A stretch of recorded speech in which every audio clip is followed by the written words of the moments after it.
¿Cuál será el futuro del aprendizaje? Yo tengo un plan, pero antes de hablar sobre él, quiero contarles una historia. Intenté averiguar cuál es el origen del tipo de enseñanza que se imparte en las escuelas, de dónde procede. Si nos remontamos al pasado y nos fijamos en la forma de enseñar en la actualidad, es bastante fácil descubrir su procedencia. Data de hace unos 300 años y procede del último y mayor de los imperios. Imagínense cómo sería intentar controlar todo ese sistema. Controlarlo en todo el planeta, sin ordenadores, sin teléfonos, tan solo con datos manuscritos que trasladaban en barcos. Pero en la época victoriana lo hicieron, y fue una labor increíble. Diseñaron un ordenador global compuesto de personas, que incluso hoy en día sigue estando vigente. Se llama máquina administrativa burocrática. Para que esa máquina funcione, son necesarias muchas personas. Y para contar con todas esas personas, crearon otra máquina, la escuela. Las escuelas preparaban a la gente que más tarde formaría parte de esa máquina administrativa burocrática. Estas debían ser idénticas entre sí. Los alumnos tenían que dominar 3 disciplinas: buena caligrafía, porque todo se escribe a mano, saber leer y multiplicar, dividir, sumar y restar mentalmente. Todo tenía que ser idéntico, de tal modo que si a alguien de Nueva Zelanda lo enviaban a Canadá, pudiera funcionar inmediatamente. Los victorianos fueron grandes ingenieros. Diseñaron un sistema tan sólido que perdura hoy en día, produciendo continuamente personas idénticas para una máquina que ya no existe. El imperio ya no existe, así que, ¿qué hacemos con ese diseño que genera personas idénticas? ¿Y qué haremos después si no vamos a volver a usarlo? Ese es un comentario bastante fuerte. Dije que las escuelas, tal y como las conocemos, están obsoletas. No digo que sean inservibles. Está muy de moda decir que el sistema educativo es inservible. No lo es. Está muy bien construido, pero ya no lo necesitamos. Está anticuado. ¿Qué tipo de trabajos hacemos hoy? Bueno, ahora los empleados son los ordenadores. Hay miles en cada oficina. Y hay personas que los manejan para realizar su trabajo. Esas personas no necesitan tener una letra bonita, ni tampoco hacer operaciones mentalmente. Tienen que saber leer. De hecho, deben ser capaces de leer con sensatez. Bueno, eso en la actualidad, pero desconocemos cómo serán los trabajos del futuro. Sabemos que la gente trabajará desde donde quiera, cuando quiera y en lo que quiera. ¿Cómo los preparará la enseñanza actual para ese mundo? Llegué a todo esto por casualidad. Yo enseñaba a diseñar programas informáticos en Nueva Delhi hace 14 años. Justo al lado de donde trabajaba, había un barrio marginal. Yo me preguntaba, ¿cómo narices aprenderán esos niños algún día a diseñar programas informáticos? ¿O no deberían? Al mismo tiempo, muchos padres, gente adinerada que sí tenía ordenadores, solían decirme, ¿sabes? Creo que mi hijo es superdotado, porque hace maravillas con un ordenador. Y mi hija seguro que es superinteligente. Así que de repente pensé, ¿por qué la gente rica tiene tantos niños superdotados? ¿Qué hicieron los pobres mal? Entonces hice un agujero en el muro que separaba el barrio marginal de mi oficina y coloqué un ordenador empotrado en la pared solo para ver lo que sucedía si disponían de un ordenador unos niños que nunca tendrían uno, que no sabían nada de inglés ni lo que era Internet. Los niños llegaron corriendo y dijeron, ¿qué es esto? Les dije, pues no lo sé. Preguntaron, ¿por qué lo has puesto ahí? Porque sí, les dije yo. Me dijeron, ¿podemos tocarlo? Y les contesté, si queréis, y me fui. Casi 8 horas más tarde los encontramos navegando y enseñándose unos a otros cómo hacerlo. Así que dije, esto es imposible. ¿Cómo puede ser? No saben nada. Mis colegas dijeron, la respuesta es simple. Seguro que uno de tus estudiantes ha pasado por aquí y les ha enseñado a usar el ratón. Y pensé, puede ser. Repetí el experimento. Me fui a casi 500 kilómetros de Delhi, a un pueblo muy apartado donde las posibilidades de que pasara un ingeniero de software eran remotas. Allí repetí el experimento. Coloqué un ordenador y me fui. Volví un par de meses después y encontré niños jugando a videojuegos en el ordenador. Me dijeron, queremos un procesador más rápido y un ratón mejor. Entonces les pregunté, ¿cómo narices sabéis todo esto? Y me dijeron algo muy interesante. Con voz irritada me contestaron, nos diste una máquina que solo funciona en inglés, así que tuvimos que enseñarnos inglés para usarla. Esa fue la primera vez como profesor que escuché la palabra enseñarnos a nosotros mismos dicha tan a la ligera. Aquí podemos echar un vistazo de esos años. Es el primer día del proyecto Agujero en la pared. Hay un niño de 8 años y a la izquierda está su alumna.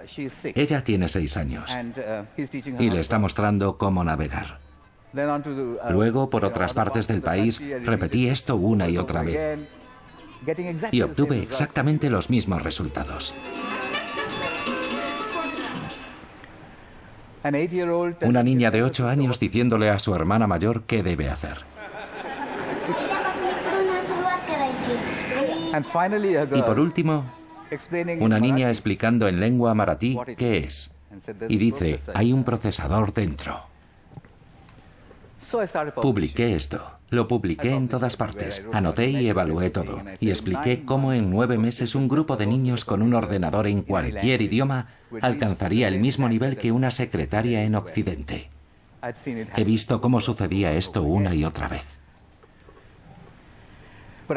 Pero tenía curiosidad por saber de qué más serían capaces si podían hacer ya tanto. Empecé a experimentar con otras materias, como por ejemplo la pronunciación.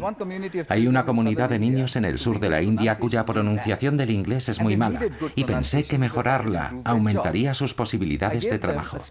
Les instalé un convertidor de voz a texto y les dije, seguid hablando hasta que el ordenador escriba lo que decís. Y eso hicieron. Véanlo.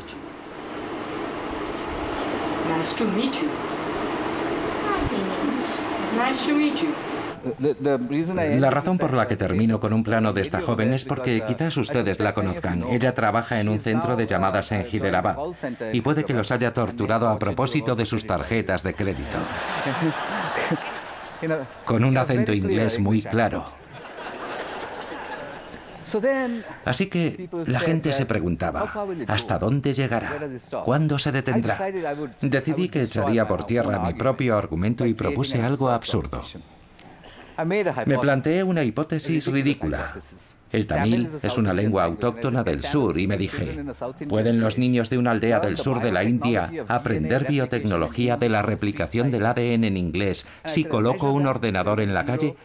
Y decidí evaluarlos. Obtendrán un 0. Lo voy a dejar un par de meses. Volveré y el resultado será otro 0.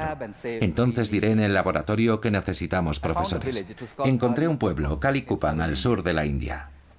Coloqué ordenadores en el agujero en la pared. Descargué información sobre la replicación del ADN, la mayoría de la cual yo no entendía. Los niños me dijeron, ¿qué es esto? Así que les expliqué, es un tema de gran actualidad, muy importante, pero todo está en inglés. Me preguntaron, ¿cómo podemos entender esas palabras inglesas tan largas, esos diagramas y la química? Pero yo había desarrollado un nuevo método pedagógico y lo apliqué. Les dije, no tengo ni idea. Pero de todos modos me voy.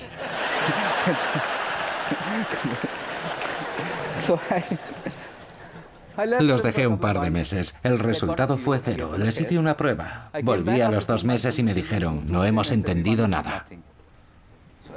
Así que me dije, ¿y yo qué esperaba? Les pregunté, ¿en cuánto tiempo os habéis dado cuenta de que no entendíais nada? Ellos contestaron, no nos hemos dado por vencidos. Lo vemos todos los días. Así que les dije, ¿cómo? ¿Decís que no entendéis nada y miráis estas pantallas durante 2 meses? ¿Para qué? Una niña levantó la mano y me dijo en un inglés y tamil deficiente, bueno, aparte de que la replicación indebida de la molécula de ADN provoca enfermedades, no hemos entendido nada más.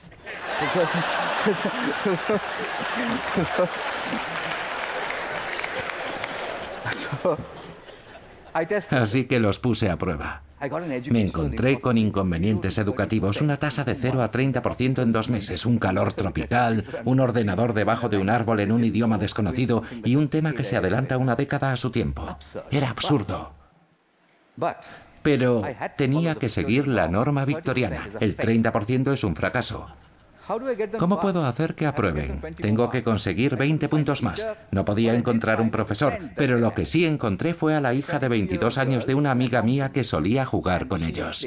Así que le pregunté a la chica, ¿puedes ayudarme? Ella me dijo, no. Yo no estudié ciencias en el colegio, no tengo ni idea de lo que hacen debajo de ese árbol todo el día. No te puedo ayudar. Le dije, te diré cómo. Usa el método de la abuela. Ella me preguntó en qué consistía y yo le dije, ponte de pie detrás de ellos. Cada vez que hagan algo dices, vaya, ¿cómo hicisteis eso? Cielos, a vuestra edad yo nunca podría haber hecho eso. Ya sabes lo que hacen las abuelas.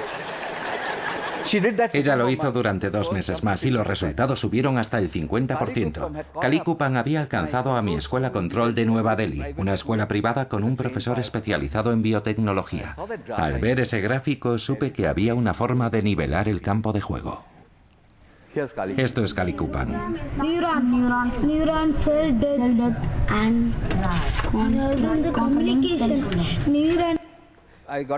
Esto es solo una grabación de aficionado, pero ella hablaba, como han escuchado, sobre las neuronas. Ponía sus manos así y decía que las neuronas se comunican. Con 12 años. Entonces, ¿cómo serán los trabajos? Bueno, ya sabemos cómo son hoy. ¿Cómo será el aprendizaje? Sabemos cómo es hoy, niños con sus teléfonos móviles en una mano y que van a regañadientes al colegio llevando sus libros en la otra mano. ¿Cómo será mañana? Quizás no tengamos que ir a la escuela. ¿Sería posible que cada vez que se necesite saber algo se pueda averiguar en 2 minutos? ¿Podría ser? Una pregunta devastadora que me planteó Nicolás Negroponte. ¿Es posible que vayamos hacia un futuro, o tal vez estemos ya en él, en el que el conocimiento sea obsoleto? Pero eso es terrible, somos Homo sapiens. El conocimiento es lo que nos distingue de los simios. Pero véanlo así. Fueron necesarios 100 millones de años para que los simios se irguieran y se convirtieran en Homo sapiens. Y solo hemos tardado 10.000 años en hacer que el conocimiento sea algo obsoleto. Vaya logro. Tenemos que integrar esto en nuestro propio futuro. El estímulo parece ser la clave. Si se fijan en todos los experimentos que hice, yo decía, vaya, a mí simplemente me asombraba el aprendizaje. Según la neurociencia, la parte reptil de nuestro cerebro que se encuentra en el centro del mismo se desconecta cuando éste se siente amenazado. Apaga todo lo demás. Se apaga la corteza prefrontal. La parte del aprendizaje apaga todo eso. Los castigos y los exámenes se perciben como amenazas. Así que hacemos que nuestros niños apaguen sus cerebros y luego les decimos, funciona bien. ¿Por qué se creó un sistema así? Porque era necesario. Hubo una época cuando existían los imperios en que era importante que aquellas personas fueran capaces de sobrevivir bajo una amenaza. Cuando estás solo en una trinchera, si puedes sobrevivir, apruebas. Si no lo logras, no apruebas. Pero los imperios se acabaron. ¿Qué sucede con la creatividad en nuestra época? Tenemos que desplazar la balanza desde la amenaza hasta el placer. Me fui a Inglaterra en busca de abuelas británicas. Puse anuncios que decían, si usted es una abuela británica, tiene banda ancha y una cámara web, ¿me podría regalar 1 hora de su tiempo a la semana? 200 accedieron. Conozco más abuelas británicas que nadie en el mundo. Se llaman la nube de abuelas. La nube de abuelas espera en Internet. Si hay un niño con problemas, mandamos una abuela. Ella aparece en Skype y pone orden. Las he visto hacerlo desde un pueblo llamado Diggles en el noroeste de Inglaterra, o hasta en una aldea india en Tamil Nadu, a casi 10.000 kilómetros. Lo hacen con un solo gesto antiquísimo. Shh. ¿De acuerdo? Vean esto. You can't catch me. You say it. You can't catch me. I'm the gingerbread man.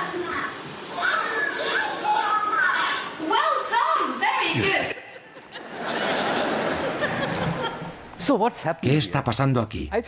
Creo que tenemos que ver el aprendizaje como un producto de la autoorganización educacional.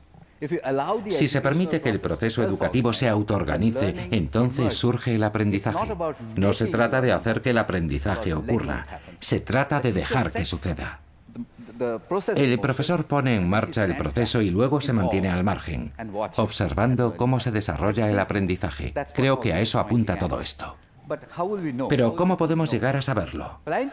Bueno, intento construir estos entornos de aprendizaje autoorganizados, que básicamente consisten en Internet de banda ancha, colaboración y estímulo. He probado esto en muchas escuelas durante muchos años. Lo hemos hecho en todo el mundo, y los profesores suelen preguntar, ¿surge por sí solo? ¿Cómo lo sabes? Y yo les digo, no creerás qué niños me lo dijeron, ni de dónde son. Fíjense en uno de ellos.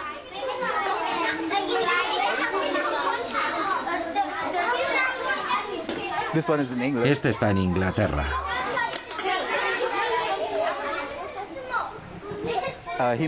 Él mantiene el orden porque... Recuerden, no hay ningún profesor cerca.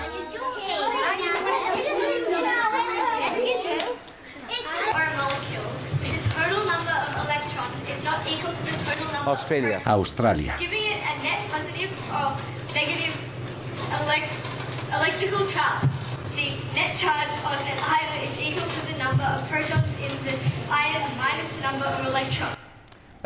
Van una década por delante de su tiempo.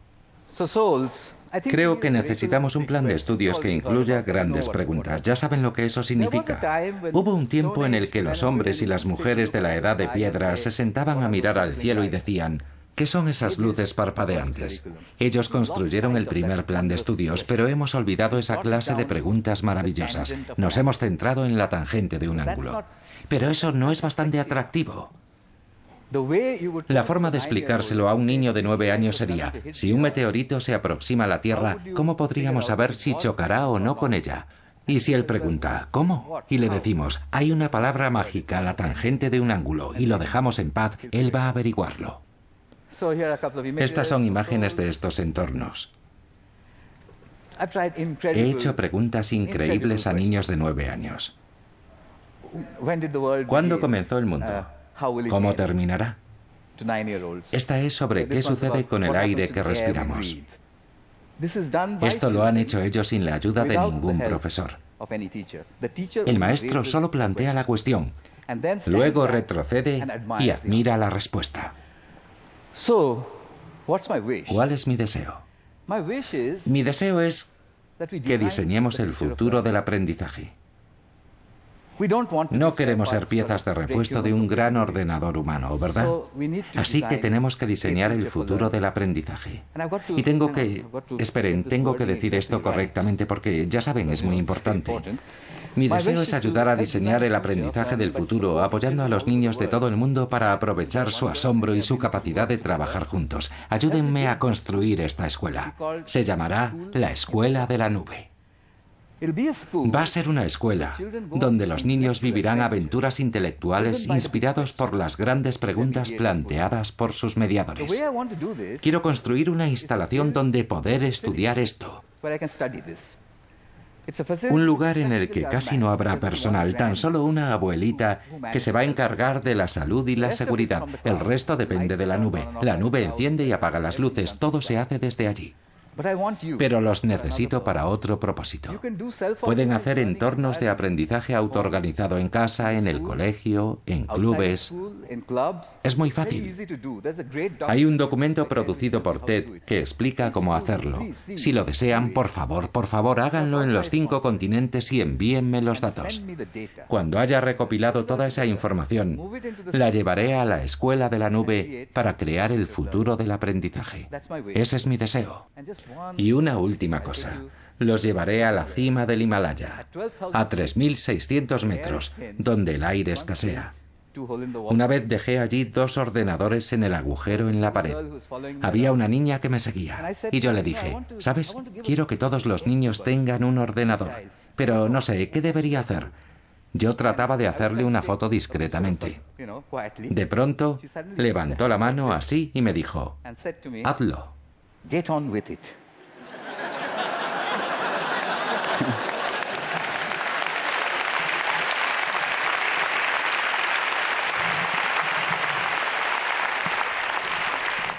Creo que fue un buen consejo, lo seguiré. Dejaré de hablar. Gracias. Muchas gracias. Gracias.